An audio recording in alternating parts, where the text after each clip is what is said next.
Welcome, everyone, to the Leaders of Leader podcast. My name is Diana Daniels, YPO Greater Europe, and I am the founder of Pan Africa, where we are working in telecommunications, social, and financial inclusion. And it is my pleasure to be your host today in this amazing podcast brought to you by the YPO Leadership Development Network.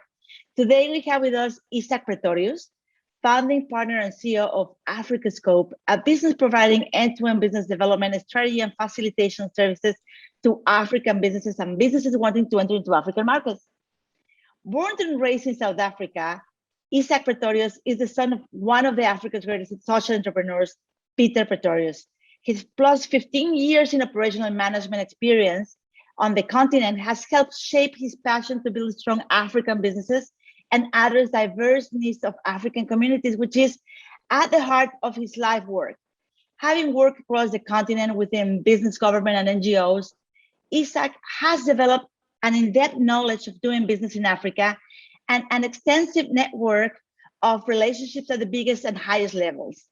This is resulting in his ability to identify and unlock strategic investment opportunities in many of the fastest growing economies in Africa. So welcome, Isak, welcome. Thank you. It's good to be with you. I appreciate it. And I have to tell you that I admired a lot the work that you have done in your region. You know, it's complementing humanitarianism with entrepreneurialism, you know, and for a long time, you've been investing in developing your local communities as a key to the investment and sustainability. So if we think in all the work that you have done, when is it, and when you want to unlock the full potential of your business, what are the results that are expected of you? And what do your people can do or will need from you to contribute to this full potential of your business? Yeah. No, so I guess the primary element is to bring that vision to the organization. I think the CEOs, it's a cliche, but we're chief vision officers. We're really the ones who have to bring the vision, but not bring. I think often a mistake is made that vision is brought as the strategy document, that has to, and that's not, to me, the heart of bringing vision. Bringing vision is actually being a visionary leader yourself. So it's being able to communicate that vision. And what does that mean? To me, it's less about strategy and it's more about things like culture.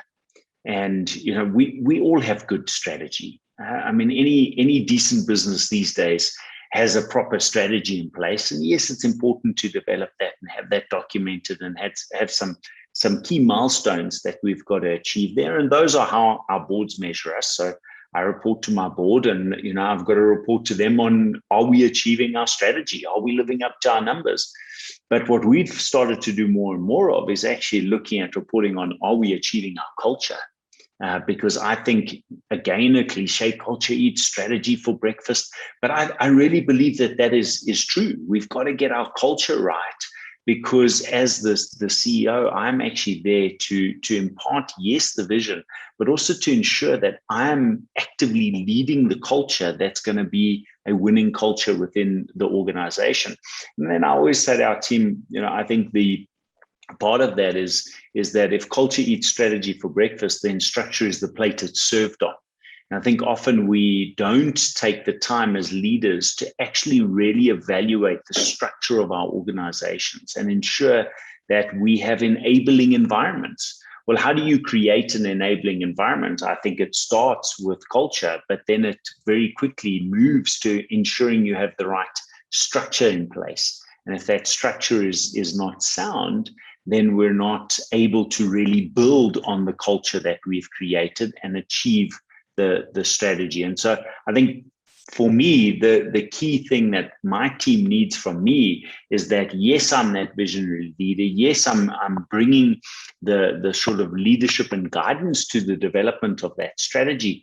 But more importantly, I'm driving and leading and enabling culture. I'm ensuring that we are constantly evaluating our structure and that it's fit for purpose and that it's creating an enabling environment. And the biggest single piece of that is people.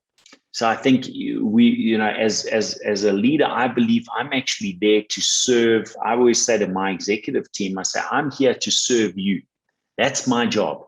If I'm going to actually do what I need to do in this organization, I'm going to serve you as our executive team so that I'm enabling you to serve the next layer and level in our organization, and to in doing so, make sure that we are empowering and enabling those that actually make our business happen on a daily basis. Because let's be honest, as the CEO, my chief operating officer, my CFO, they don't make our business happen every day. It's the people on the coalface that are making it happen. And so we've got to be serving down in that way to ensure that we achieve our goals and objectives. So my summary of what is it that my team needs from me, they need me to be that visionary, but that serves them in ensuring our culture is right, our structure is right, and we have an enabling environment. And I guess you have definitely given to the key of what many businesses need today, right? Is not only obviously the customer is key, the product is key, right? But without the people, we are nothing, right? Because they need to help us implement things. So in that sense, while, as you said on the cliche, culture, it's strategy for breakfast. How do we attract that great people and then inspire them to perform at their best in achieving the business results, especially in today's times that are very turbulent? Yeah, so I actually I think there's a number of pieces there. I think part of it is what we're just talking to, and that is an enabling environment. When people feel that they work in the right culture, when people feel like the structure is designed to support and enable and equip them, when people are receiving sort of that servant visionary leadership, I believe that you create that environment that facilitates that. But I also think that people know whether you genuinely care or not. You can tell your people you care, but if you don't care, they know you don't care. Okay. And so I think things like wellness are actually as important to an organization. We spend so much time as CEOs obsessing on the financial health of our organizations, which is really important. We live or die by that. But I think it's equally important to evaluate the wellness of our teams, because we all say, well, people are our greatest asset. But do we really believe that? Do we really care for our people in a way that actually shows that we believe that? Or is that just become a great statement to make? Okay. Well, if we really believe that, then we will focus on the wellness of our people as much as what we focus on the financial wellness of our business. And I don't believe that the one means you sacrifice the other. I actually think that when you do that, what you do is you create that enabling environment where you attract and you retain the right people. I've often said it, you never have to ask the right people to leave your organization, okay? Because they'll leave if you have the wrong culture or the wrong environment, etc. It's always the wrong people you have to ask to leave, because they're passengers who'll just sit there and keep drawing a salary as long as they can. And so I think that's important as far as really looking at wellness. I use a little matrix, and it's kind of like just a basic cross matrix. And the space I want to be in from a leadership of people perspective, and that I encourage our teams to be in, is the space that's called radical candor. And for me, that is, if you look at the axes of that graph, on this side is confronting openly. So having this open communication where you honestly and openly confront. Okay, and at the top of the axis is caring intensely. So having this deep care. Okay, not a verbalized care, a genuine care. Okay, where you really care for people. Okay. And if you look at that axis over here, where we want to be is radical candor, which means we care deeply, but we confront directly. Okay. And if you look at that, creates that enabling environment where your teams know exactly where they stand at any time, but they also know that you genuinely care about them. Okay. And I think that creates an incredibly strong environment. If we shift anywhere in that curve, we either end up in this bottom space where we confront directly but without any care, and that almost becomes this aggressive, sort of arrogant approach to managing people. And then we can also have this ruinous empathy where we care so much but we never confront. And what does that do? That actually ruins people. It never enables and allows the person in the organization to live up to their full potential, because we haven't been prepared to confront. We've only cared. I do love that matrix, radical candor, right? It's very inspiring, and I guess that is a very good way where we leaders can do that piece where you basically approach very well, like caring that much that you kind of spoil the talent, but at the same time confront them with the realities of it. And in what I do believe, is that we all probably make mistakes on that journey. So what are the mistakes that you wish you could have avoided during this time? Yeah, I think for me, coming into, as all of us as YPOs, we found ourselves in senior leadership positions very early in life. And I think for me, the mistakes that were made, firstly, I took myself too seriously. I think we need to chill out a little bit, as leaders. Like, we take ourselves so seriously. And particularly as young leaders, I think that's often the case. I know it was for me. So I took myself so seriously. I felt like I needed to be the smartest person in the room with the best ideas, that was always leading the conversation. And as I've matured in leadership, I've come to realize that actually a great leader is the exact opposite of that. It's the person who can sit in the room and listen to all the really smart people in the room that you've employed. Okay. And to be able to actually be the one that applies critical thinking. So it's not about having the greatest idea, because you should be employing people. Again, it's a cliche, employ people who are way smarter than you. But that should be the truth. I should never be as good at managing the money in our business as our CFO is. Okay. Or as running operations. We run operations all over the continent of Africa, very difficult logistics operations. I'm never going to be as good as our COO at doing that.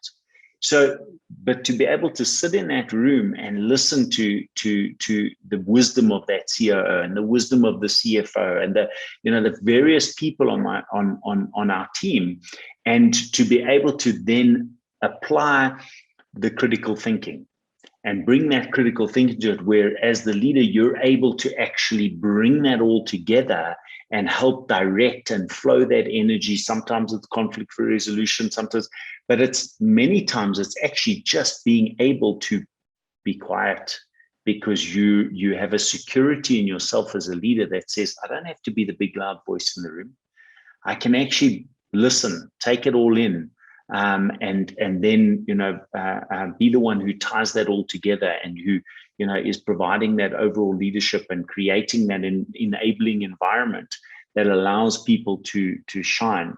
I also think something I've learned later on that has become a motto for me, and I think my management team was so sick of hearing me say this, but is the principle of only do what only you can do.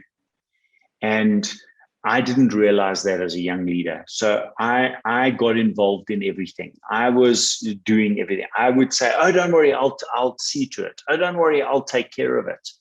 But actually, by doing that, what was I doing?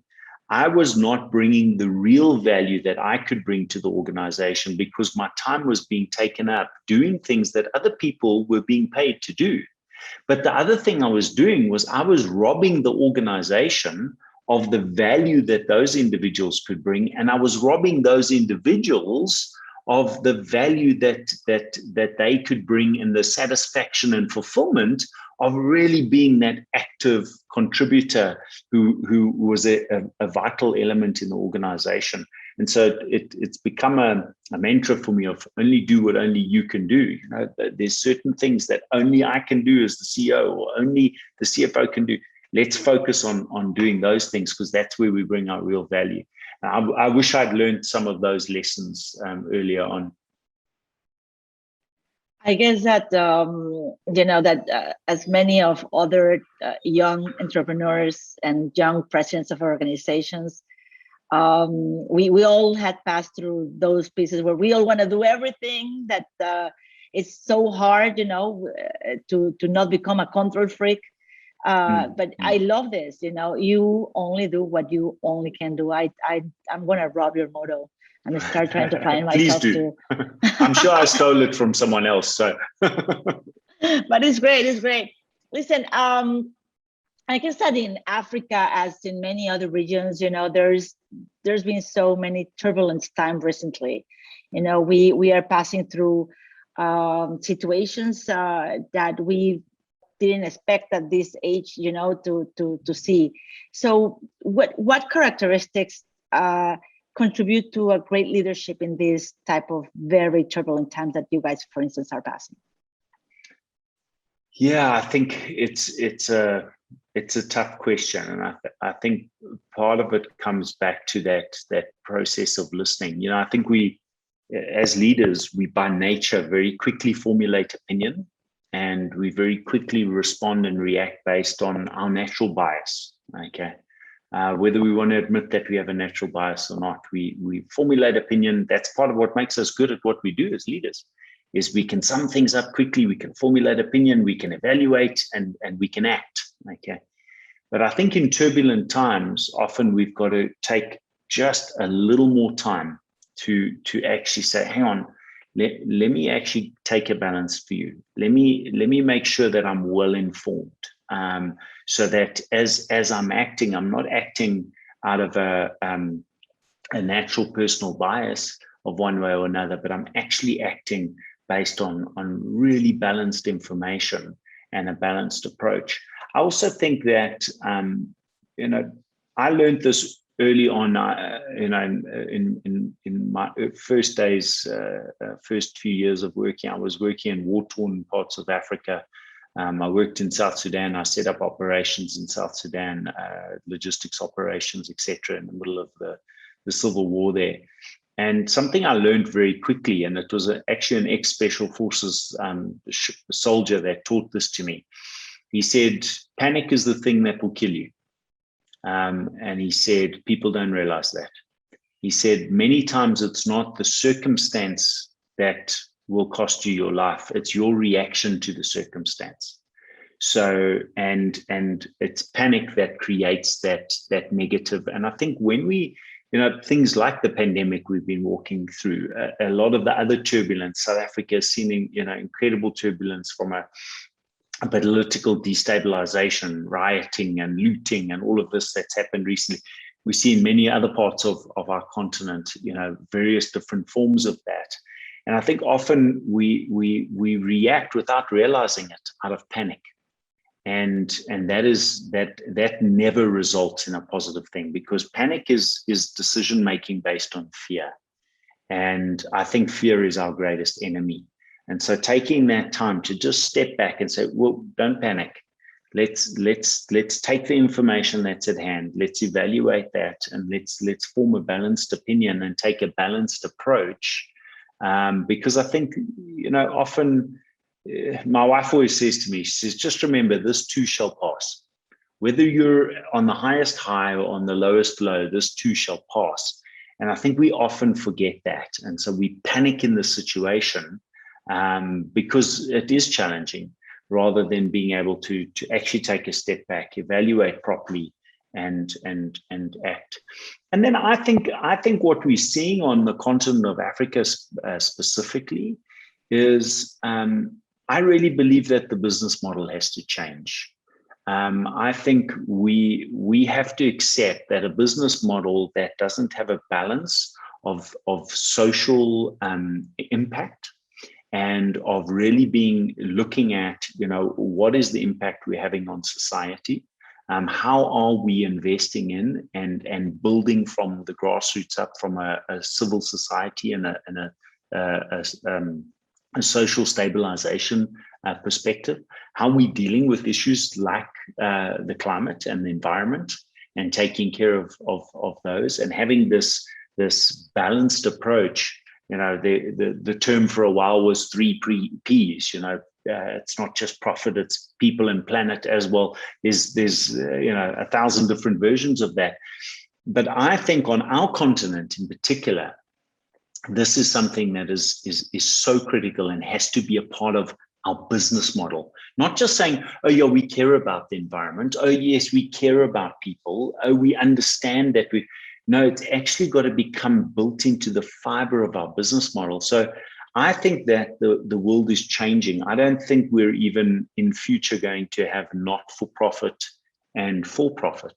I think it's going to more be about having for good businesses they're for the good of the shareholders, but they're also for the good of the community and the people, and they're for the good of the environment or the planet. And getting rid of this distinction, because what we're going to find is that if we're not taking care of the community, if we're not taking care of the environment, if we're not ensuring that how we do business is more inclusive of all of those elements and impacting society in a positive way, what we're going to find is that we're not going to be able to make the profits that we would have made in the past anyway. I truly love this. I've met several entrepreneurs already from South Africa or in the Africa region in general terms, and it's admiring and inspiring how you guys are truly taking impact investing as a DNA of the way of doing business. And I truly agree with you, because like if we need to think about other leaders that probably are passing through similar situations that unfortunately in several other regions are just this is happening, right? What will be 3 takeaways that you will give to this entrepreneur? One I hear you saying is panic, right? The other could be, right, implement impact investing into your DNA. Is that right? What other takeaway do you believe that you can give to them? Yeah, so I think absolutely those would definitely be 2 key elements. I think the third one for me is partnership. I've always been a very strong believer in the fact that 1 + 1 = 3. It's and I think I don't think we partner enough as entrepreneurs. So again, it comes back to this: I'm an entrepreneur, I'm developing this, I've got to stand out. I've got to have my USP. And yes, that unique selling point, that differentiator is so important. But I actually think that often we neglect to realize that the true differentiator is our ability to actually be a consolidator, or to be an enterprise that can leverage partnerships and can truly facilitate many times value that we don't have to directly bring ourselves, but that actually builds our business far faster. And so I'm a big believer in a partnership sort of open approach that says, yes, there's IP. Yes, we're all so concerned about protecting what we know and but I think, and I don't know, unless you're building rocket ships, I don't know if it is quite, as important as we make it. But it often blocks us from getting into genuine partnerships and from looking at our business as an entrepreneur, not just from what can we bring, but saying what can we facilitate as additional value that makes us as a business more indispensable to the market, to the customer, to the shareholder, even to the partner, which then brings a totally different level of value. And I think we'll see far greater profitability, but also see far more sustained growth in our businesses. Okay, Isak, so are you ready? Because this is the time for my rapid fire questions. As I'm you know, scared. you need to answer. No. They're super easy. They're, we just it's a little hook for us to understand a little bit more about you, because we want to know you more and better. So I'll just answer whatever comes into your mind. There's no right or wrong question.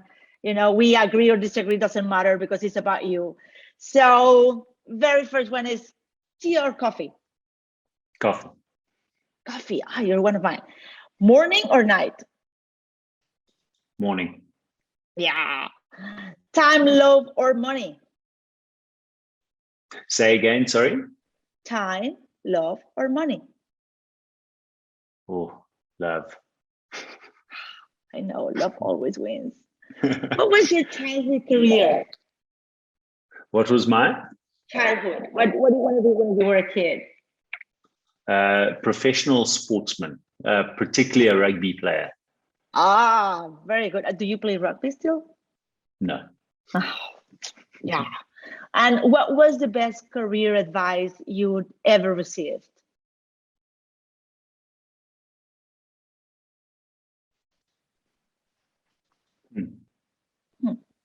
I think probably not to take myself too seriously.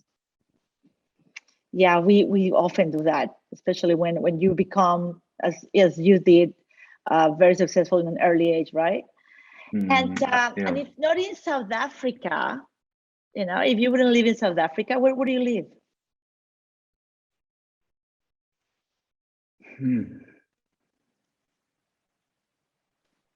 Probably in the US. And I only say that because I've lived in America before, and I guess I'm answering the question more if I had to live outside the continent of Africa, because Africa's my home, not South Africa. But if I had to live outside the continent of Africa, it would probably be the US, and the main reason being I've lived there before and it feels familiar. I'm used to it, so it feels like a second home. So. Good. And what was the last book you read? It's a good one. I read my books all on Get Abstract, so I normally am reading about 5 at the same time. But I actually just went through Good to Great again for about the 10th time, because I was doing some work on it with our management team. So Good to Great, I guess. That would be good. Is there anything you're afraid of? My greatest fear in life is not living up to my full potential. I don't fear failure. I fear not living up to my full potential. That's very good. And then what is keeping you awake at night?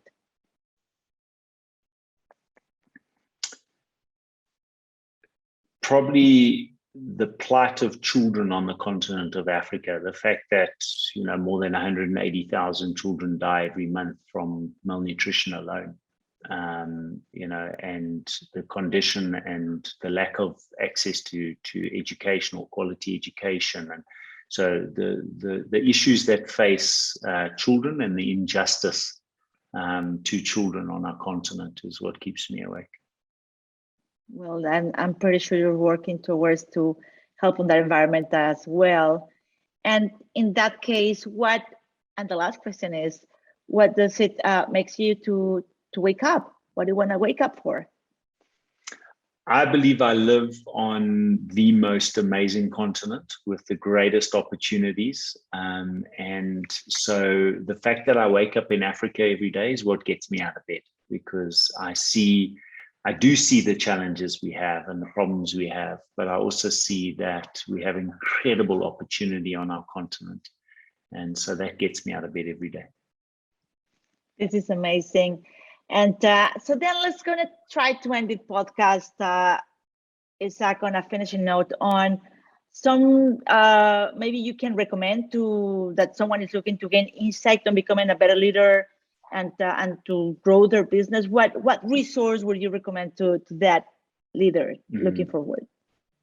So I think probably the single most impactful one I've had, and this links back into some of the great tools YPO provides us as well, is Get Abstract. I mentioned it earlier. I also use Blinkist and a couple of others.